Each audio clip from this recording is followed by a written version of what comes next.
ये है रागनी। रागनी यहाँ पे ज़िंदगी और प्यार के बारे में सोच ही रही होती है कि कैसे ज़िंदगी और प्यार में बहुत बड़ा नुकसान हो जाता है। उसके दिल और दिमाग की आपस की लड़ाई चलती रहती है।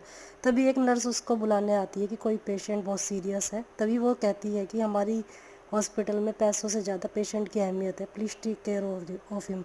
और वो इसकी साइन करके उसकी सहायता करती है। तभी कोई अननोन पर्सन वहाँ पे रागनी इससे टकराता है। टकराने के बाद रागनी से वो कहीं का एड्रेस पूछता है। रागनी उसे अकाउंट का एड्रेस बता देती है।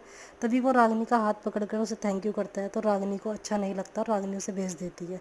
फिर रागनी उस पेशेंट के पास जाती है और उसको बोलती है कि उसको चिंता करने की कोई ज़रूरत नहीं है। तभी वो पेशेंट रागनी को बोलती है कि मेरी बीमारी के बारे में मेरे हस्बैंड को मत बताइएगा, वो परेशान हो जाएंगे। तभी उसका हस्बैंड वहाँ आ जाता है और रागनी उसके हस्बैंड को देखकर दुखी हो जाती है। रागनी सोचती है कि सभी मर्द एक से होते हैं, सभी इन तभी रागिनी के पास डॉक्टर अमन का फ़ोन आता है और रागिनी डॉक्टर अमन के पास जाके उनकी शर्ट का सिलेक्शन करती है और कहती है सर आप बहुत कंफ्यूज हो।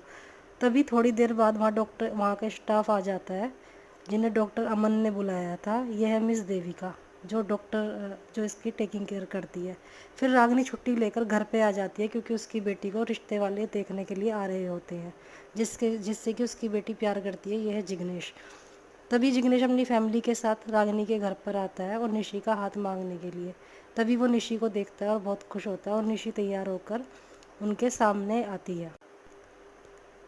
निशी को देखकर जिग्नेश पसंद आ जाती है और जिग्नेश के घर वाले निशी को पसंद कर लेते हैं। तभी जब वो हाँ कर चुके होते हैं कि निशी उनको पसंद है, तभी रागिनी यहाँ पर रिश्ते को लेकर ऑब्जेक्शन कर देती है और रागिनी बोलती है कि पहले लेन देन की बात कर ले। जिग्नेश के घर वाले बोलते हैं हमें कुछ नहीं चाहिए, लेकिन रागिनी बोलती है कि मुझे दहेज चाहिए क्योंकि मैंने अपनी बेटी को इतना पढ़ाया लिखाया और उस पर इतने पैसे लगाए, तो मुझे तो पैसे चाहिए।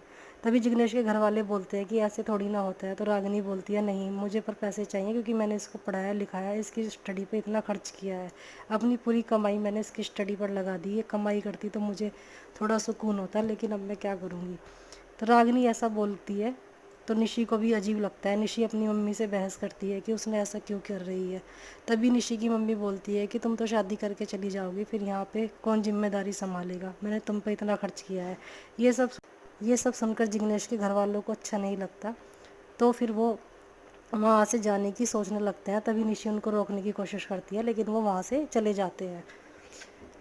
यहाँ पर फिर आगे होगा कि निशी अपनी मम्मी पर बहुत ज़्यादा इल्ज़ाम लगा रही होती है कि शायद पापा भी आपको इसीलिए छोड़ के गए। तभी डॉक्टर अमन आके संभालते हैं। इधर दादी टीवी देख रही है और ये अपनी पुरानी लाइफ के बारे में सोच रही है।